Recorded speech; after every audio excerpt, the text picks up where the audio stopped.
So who are these anti-government forces in Syria and what do they want? Well, one key player is the group Hayat Tahrir al-Sham, or HTS. It already controls much of northwest Syria and is expanding its control, as Lisa Ellis reports. Syrian rebels celebrating after entering Aleppo, the country's second largest city. Their offensive took the world by surprise, even though some reports suggest they had been planning the new push against the Assad regime for a while.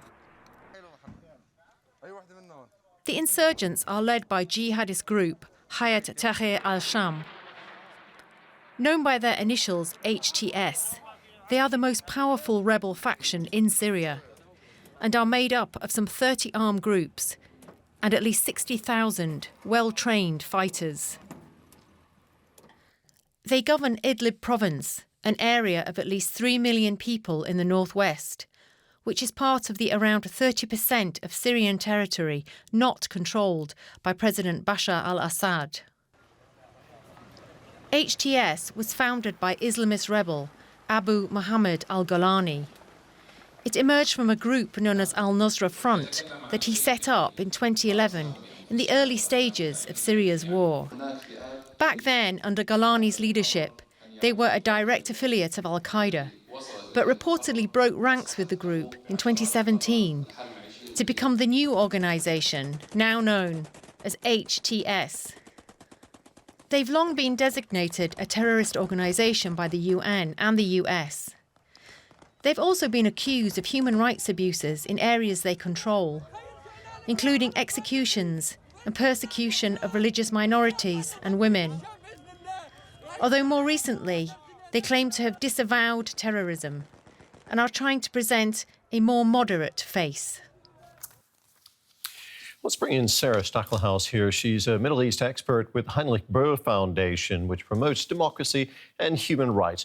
Thanks for being with us. Sarah, tell us more about these HTS militants. Just how powerful would you say they are?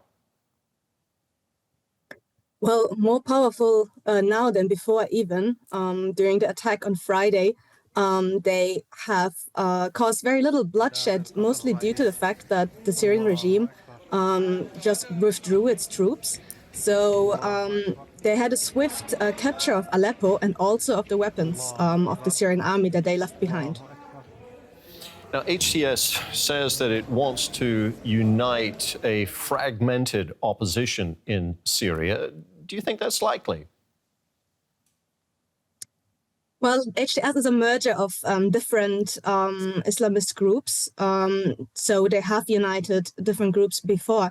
Now we will, of course, have to watch closely whether this joint operation or coalition between HTS and the Syrian National Army, the Turkish-backed forces, will hold, and also how it will behave towards the SDF, the Kurdish forces in the northeast. Whether they will be fighting eastwards or whether they will manage to coordinate. HTS is said to be backed by Turkey, which was trying to normalize relations with the Assad regime. What do you make of that? We cannot say at this point to what degree Turkey was in on this operation, but we can for sure say that what's happening is in Turkey's interest. Turkey has for a long time tried to normalize its diplomatic relations with the Assad regime, which did not work out because of Assad's positioning. So there is, of course, an interest to raise their own negotiation capacity with this operation. At the same time, there's a strong push within Turkey to deport the Syrian refugee population from Turkey back to Syria. So for that, more Turkish-affiliated controlled areas in the northwest are in its interest. And at the same time, we also need to highlight that there's Syrian agency in what we see happening right now. Many of the people that live in Idlib, that live in the northwest, more than half of the population are internally displaced Syrians, displaced from areas under Assad's control who have heavily suffered under the regime. Also in recent years, there has been heavy bombardment by Russia and the Assad regime. And many of these fighters that are advancing now in Syria are Syrians, many of them from Aleppo, who had now for the first time the chance to go home and to see their families again. Now you mentioned Turkey, you've mentioned Russia. There are multiple external actors that are involved in this in one way or another. How are regional players like Iran, for example, how are they likely to react if this escalating violence reignites Syria's civil war? Well, what is happening is definitely not in the interest of Iran, who has an interest to keep this corridor open to Lebanon for its weapon supplies. At the same time, we need to ask the question if Assad's allies have the capacity at the moment to come to Assad's aid. Russia is engaged in its war in Ukraine, and it's not likely that it will take any risks in Ukraine in favor for Assad. Hezbollah has been weakened severely by Israeli strikes in the recent year and especially months.